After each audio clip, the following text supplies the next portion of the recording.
when it comes to any one of these people that you might talk to about what made them successful as producers, whether it's Rick Rubin, Brian Eno, if you ask Quincy Jones, if you ask Daniel Lanois about one of the biggest things that they could do to really help artists, it would be the pre-production process. And I think that's one thing that all these people have in common, knowing how powerful song selection is. Because the reality is, even for the biggest artists in the world, something like 10% of their songs are actually popular and have been heard by tons of people. And most of their other songs haven't been heard at all, or relatively obscure compared to their biggest hits. And this is true no matter how big the artist is. This is true of Mozart and Beethoven and Bach.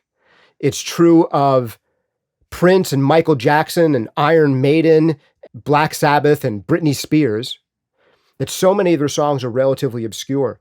But to even get that, say, 10% or so of songs that were really big, they had to take an even huger number of songs that then get funneled down to the smaller number of songs that they actually put their effort, heart, and soul into that are actually released to yield that even smaller number of songs that are actually successful.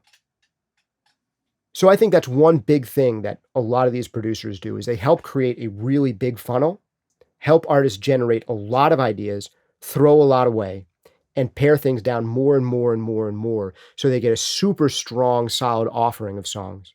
And then of that super strong selection of offerings, there's that chance for a few of them to hit big.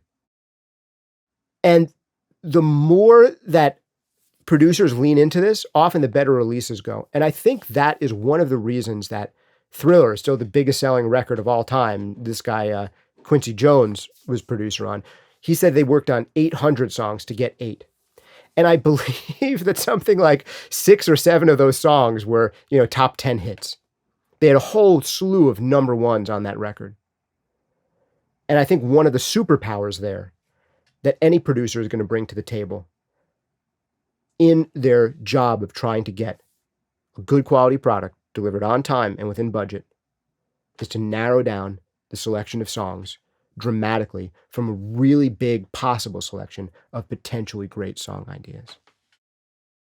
Big thanks to Lewitt for sponsoring this month, and let me check out this beautiful Pure Tube microphone. We're going to be giving away one of their mics this month, so go over to SonicScoop.com to find out all about it. Hey, if you liked this short clip, you might love the full-length video that it came from, or you might want to become a member. Just click the join button down below. Or you might love one of my full-length courses like Mixing Breakthroughs, Compression Breakthroughs, or Mastering Demystified. They are guaranteed to change the way you work forever for the better or your money back. Hope to see you on the other side.